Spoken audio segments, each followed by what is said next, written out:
तो छात्रों, हम दूसरी इकाई यानी द्वितीय सत्रांत का गद्य क्रमांक 2 लघु कथाएं इसका अध्ययन कर रहे हैं। पिछली तासिका में हमने कंगाल इस लघु कथा का अध्ययन किया है। कंगाल के माध्यम से हमने यह संदेश दिया है, हमारी जो संकोच की भावना है, इस भावना को हमें बदलना चाहिए। यह संदेश हमें कंगाल इस कहानी के माध्यम से नरेंद्र छाबड़ा जी ने हमें दिया था। तो दूसरी लघु कथा है सही उत्तर। तो सही उत्तर इस लघु कथा के माध्यम से लेखक ने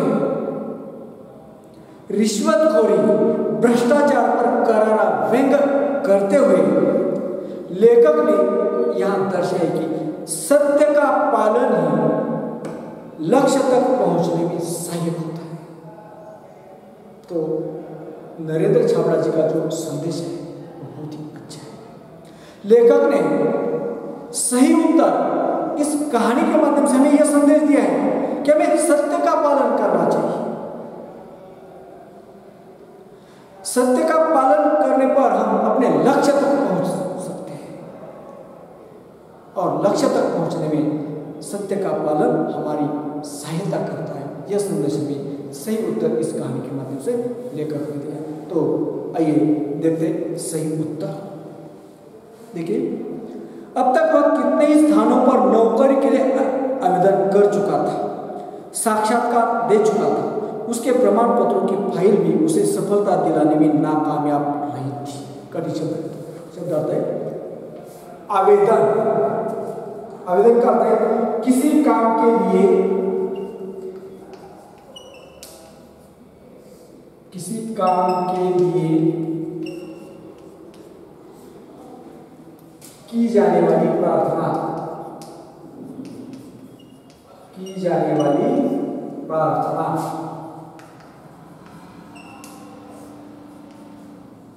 तो आवेदन का अर्थ क्या होता है? किसी काम के लिए की जाने वाली प्रार्थना।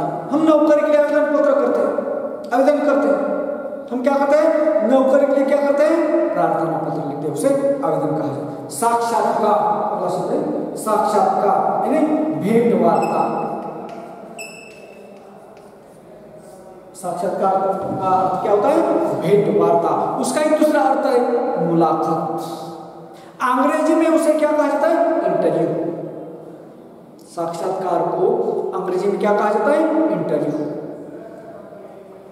अगला शब्द है नाकामयाब। नाकामयाब यानी असफल। नाकामयाब यानी असफल। तो छात्रों, एक पढ़ा लिखा युवक था, उसके पास पर्याप्त योग्यता थी। नौकरी प्राप्त करने के लिए जो योग्यता आवश्यक है, उतनी योग्यता उन्होंने हासिल की थी। ऐसा एक युवक नौकरी की खोज में था। अब तक वह कितने स्थानों पर नौकरी के लिए आवेदन पत्र दे चुका था। इतना ही नहीं तो साक्षात्कार भी दे चुका था। साक्षात्कार यानी इंटरव्यू भी दे चुका था, मुलाकात भी दे चुका था, और उसके पास की जो प्रमाण पत्रों की जो फाइल थी उसका भी बुरा हाल हो गया था। इतने दिनों से वह क्या कर रहा था? इंटरव्यू दे रहा था, मुलाकात दे रहा था, साक्षात्कार के लिए जा रहा था। उसके प्रमाण पत्रों की फाइल उसे क्या करती? सफलता दिलाने में नाकामयाब रही थी। नाकामयाब यानी असफल हुई थी। तो छात्रों, परीक्षा में एक अलग ही प्रश्न, शब्द संपदा में एक प्रश्न पूछा जाता है, नाकामयाब, इसका विलोम शब्द लिखिए।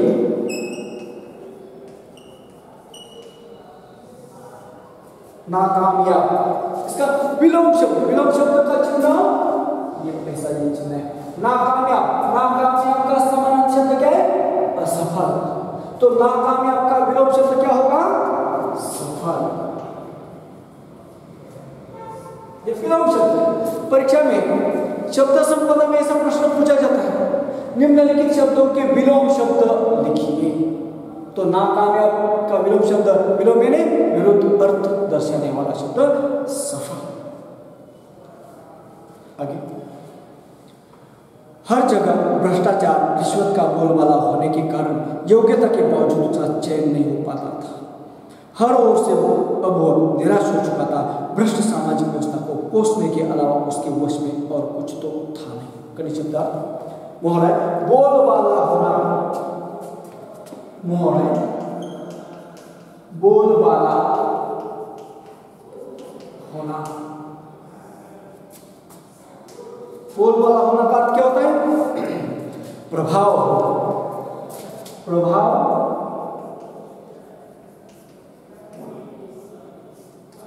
बोलबाला होना यानी प्रभाव। अगला शब्द है चयन। चयन का अर्थ होता है चुनने का काम।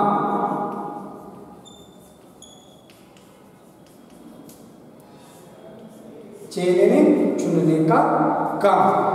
अगला शब्द है कोसना। कोसना यानी भला बुरा कहना। कोसना का अर्थ क्या होता है छात्रों? भला बुरा कहना। तो यह युवक, पढ़ा लिखा युवक, उसके पास पर्याप्त योग्यता होने के बावजूद भी उसका चयन नहीं हो रहा था, उसे नौकरी नहीं मिल रही थी। इतना ही नहीं तो उसके प्रमाण पत्रों की जो फाइल थी वह भी उसे सफलता दिलाने के लिए असफल हो गई थी।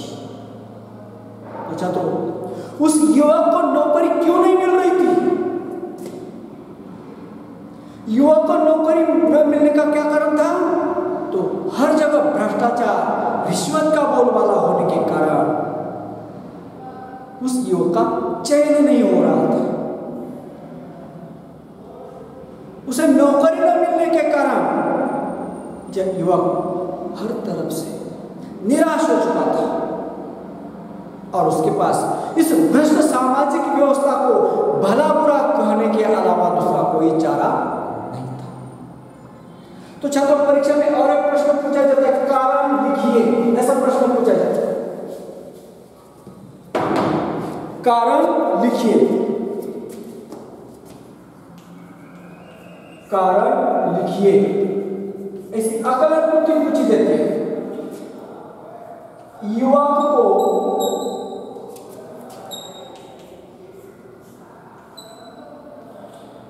पहले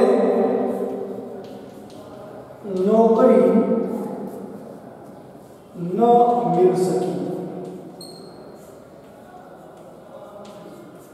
आगे उसका कारण, नौकरी न मिलने का कारण क्या था?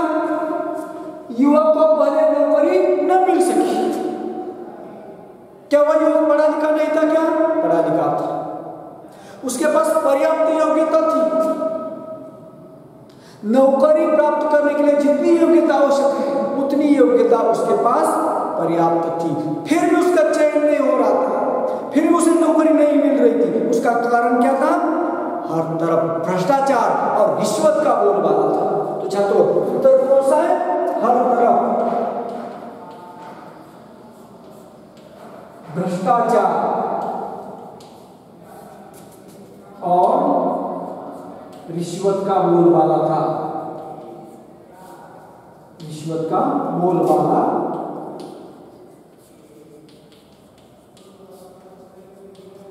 इस तरह तो एक कारण लिखिए और जो हमने कारण, सही कारण लिखा है उसे अधूराकरण करना है। तो इस प्रकार ये उत्तर है। ये उत्तर पूरा लिखना है। ये उत्तर में ये बात है, यहाँ से ये उत्तर। युवक को पहले नौकरी न मिल सकी। आगे अधूराकरण जो है वह जगह वहां पर हमें कारण लिखना है। इस तरह से अगर हम उत्तर लिखते तो हमें एक अंक मिल सकता है। ऐसा प्रश्न कृति पत्र में पूछा जा सकता है। इसकी ओर भी हमारा ध्यान होना आवश्यक है। आगे, आज फिर उसे साक्षात्कार के लिए जाना है। अब तक देश में नैतिकता, शिष्टाचार, ईमानदारी पर अपने तर्कपूर्ण विचार बड़े विश्वास से रखता आया था, लेकिन इसके बावजूद उसके हिस्से में सिर्फ असफलता ही आई थी। तो उस युवक को फिर से आज इंटरव्यू के लिए जाना है, साक्षात्कार के लिए जाना है। अब तक यह युवक देश प्रेम, नैतिकता, शिष्टाचार, ईमानदारी पर अपने तर्कपूर्ण विचार रखता आया था। ऐसे नैतिक मूल्य उसके मन में थे और ऐसे नैतिक मूल्यों पर अपने विचार रखते हुए आया था। ऐसा होने के बावजूद भी उस युवक के हिस्से में असफलता ही आई थी, वह सफल नहीं हुआ था। तो छात्रों, यहां पर भी एक प्रश्न पूछा जाता है, इस परिचय में आए हुए नैतिक मूल्य लिखिए। नैतिक मूल्य कौन से? इस परिचय में आए हुए नैतिक मूल्य लिखिए। ऐसा भी प्रश्न पूछा जाता है। नैतिक मूल्य कौन से? एक है देश प्रेम, दूसरा नैतिकता, तीसरा शिष्टाचार, चौथा ईमानदारी।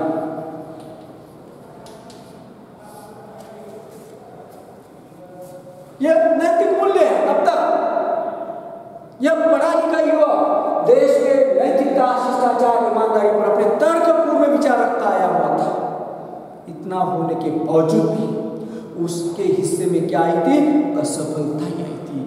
वह नौकरी प्राप्त करने में सफल नहीं हुआ था। सफल न होने का कारण क्या था? हर तरफ रिश्वत और भ्रष्टाचार का बोलबाला था। आगे, साक्षात्कार के लिए उपस्थित प्रतिनिधि मंडल में से एक अधिकारी ने पूछा, भ्रष्टाचार के बारे में आपकी क्या राय है? जैसे हम इंटरव्यू के लिए चले जाते हैं, नौकरी के लिए मुलाकात लेने के लिए चले जाते हैं, तो इंटरव्यू लेने वाले कुछ लोग होते हैं। वैसे ही यह युवक साक्षात्कार के लिए एक दफ्तर में चला गया था, एक कार्यालय में चला गया था। वहां पर उपस्थित प्रतिनिधि के रूप में दो अधिकारी बैठे हुए थे इंटरव्यू लेने के लिए। इंटरव्यू लेने वालों में से एक अधिकारी ने उस युवक से एक सवाल पूछा। तो छात्रों, यह ध्यान से सुनिए सवाल पूछा, भ्रष्टाचार के बारे में आपकी क्या राय है? ऐसा सवाल पूछा। भ्रष्टाचार के बारे में आपकी क्या राय है? ऐसा सवाल इंटरव्यू लेने वाले में से एक अधिकारी ने पढ़े लिखे युवक से सवाल पूछा। तो छात्रों, यहां पर एक व्याकरण में एक प्रश्न पूछा जाता है, एक वाक्य दिया जाता है। भ्रष्टाचार के बारे में, भ्रष्टाचार के बारे में आपकी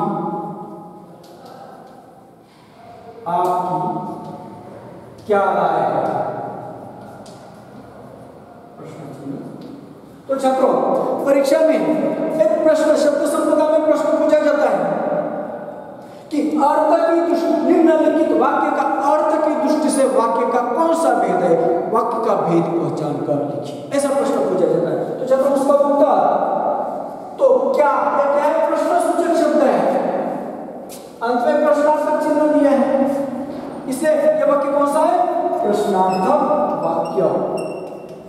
प्रश्नार्थक वाक्य।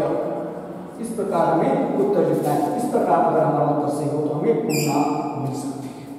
तो छात्रों, इस प्रकार भाषा अध्ययन व्याकरण में ऐसा प्रश्न पूछा जा सकता है।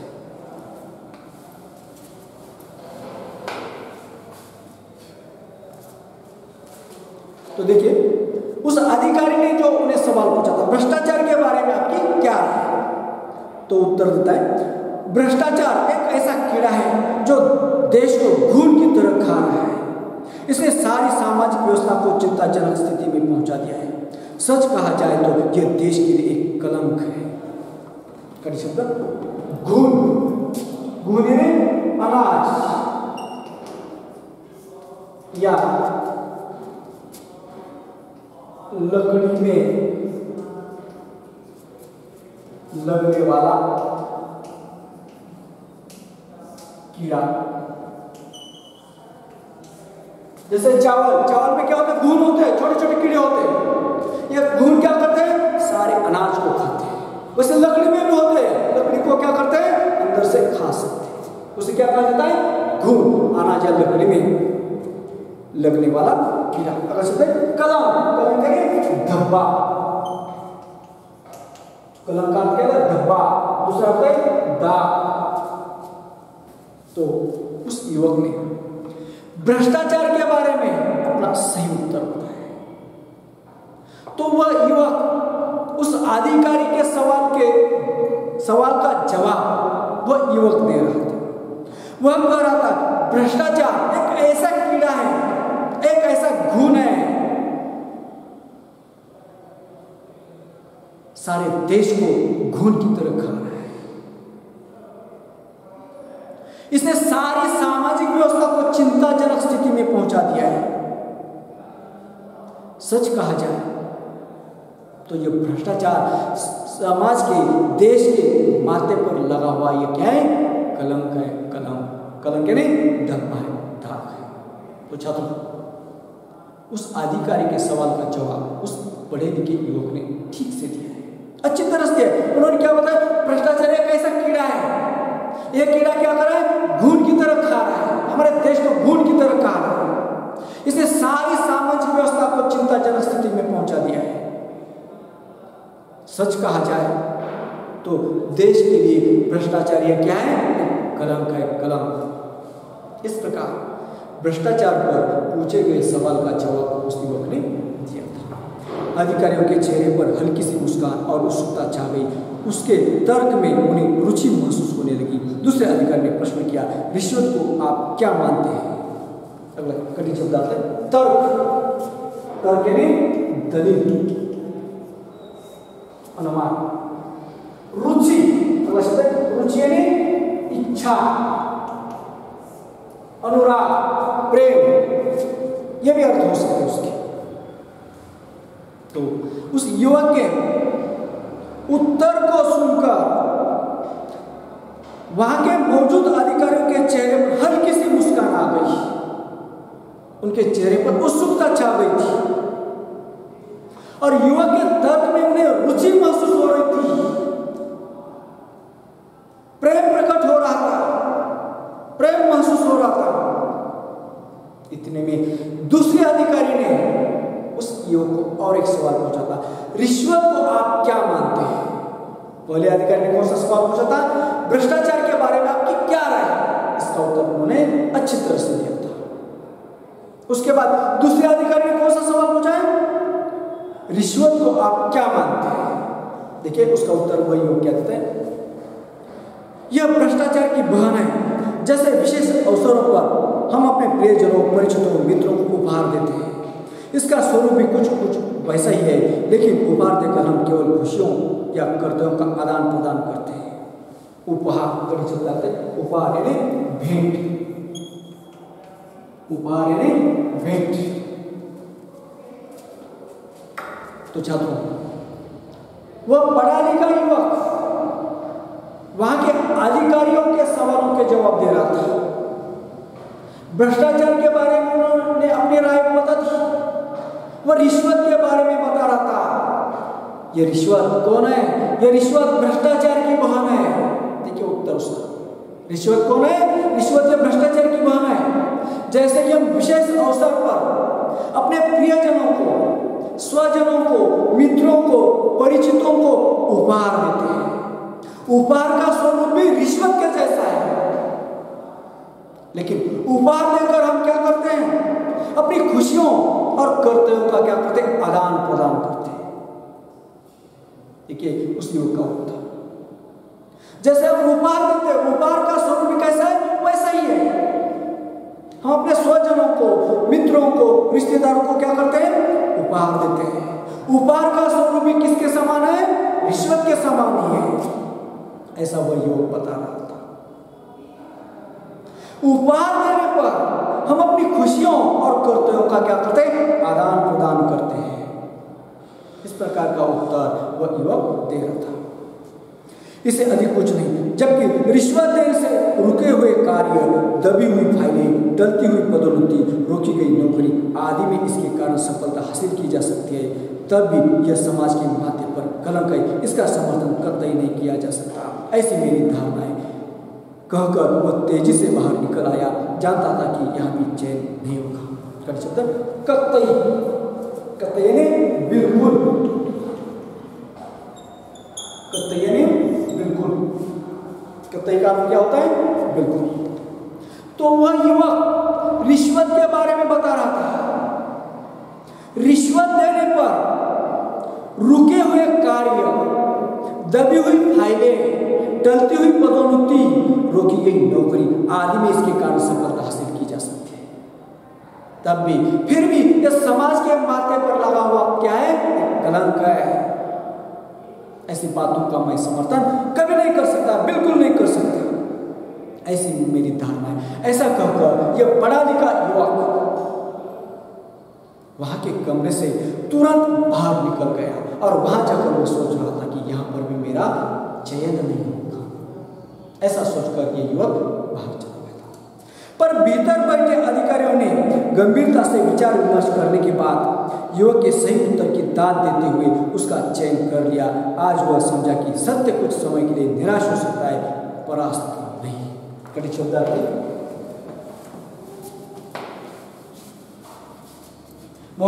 दाव देना, दाव देना, दाद देने में प्रशंसा करना, दाद देने में प्रशंसा करना। दूसरा है परास्त, परास्त में नष्ट,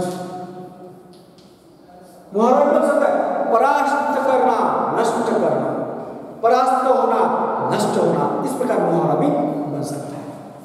तो युवक के ये जो उत्तर है भ्रष्टाचार और रिश्वत के बारे में, उस युवक ने जो उत्तर दिए थे, ये उत्तर भीतर बैठे अधिकारियों ने सुन लिए और यह दोनों अधिकारी गंभीरता से विचार विमर्श कर रहे थे। और विचार विमर्श करने के बाद उस युवक के उत्तर की दोनों अधिकारियों ने दाद दी, प्रशंसा की, और प्रशंसा करने के बाद वहां के अधिकारियों ने उस युवक का चयन कर लिया, उसे नौकरी दी।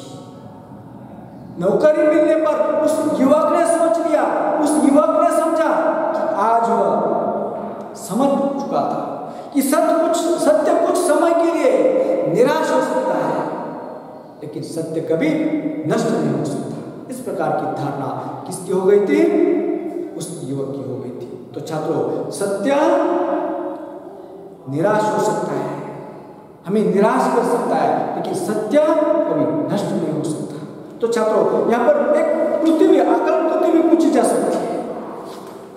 तो आकलन कृति इस प्रकार की पूछी जा सकती है, लोग रिश्वत देकर यह लाभ उठा सकते हैं, प्रवाह तालिका पूर्ण कीजिए, ऐसा प्रश्न पूछा जाता है।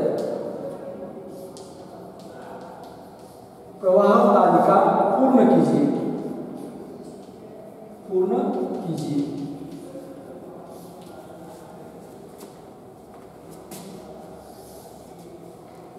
लोग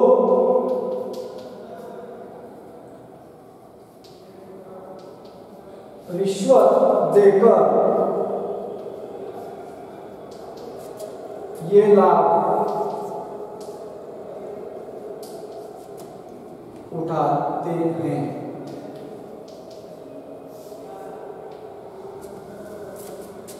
प्रवाह तालिका पूर्ण कीजिए।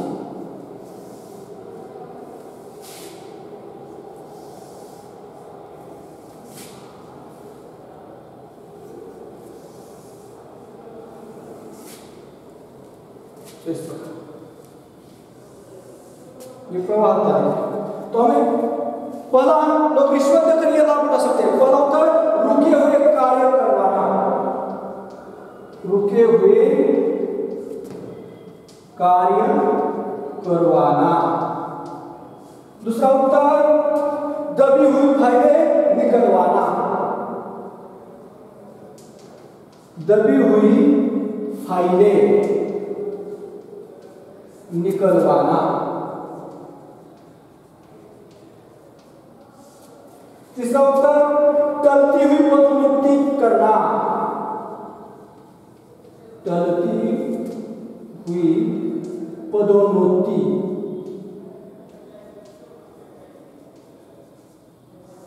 करना। रोकी गई नौकरी प्राप्त करना, रोकी गई नौकरी प्राप्त करना। या तो इस प्रकार 2 अंकों के लिए प्रवाह तालिका पूर्ण कीजिए, ऐसा भी प्रश्न पूछा जा सकता है। तो छात्रों, हमने 2 लघु कथाएं, एक कंगाल और दूसरी सही उत्तर, इसका अध्ययन किया है। अगली तासिका में हम 2 लघु कथाओं पर जो स्वाध्याय है वह स्वाध्याय अगली तासिका में हम पूरे कर लेंगे। आज के लिए हम यहाँ रुकते हैं।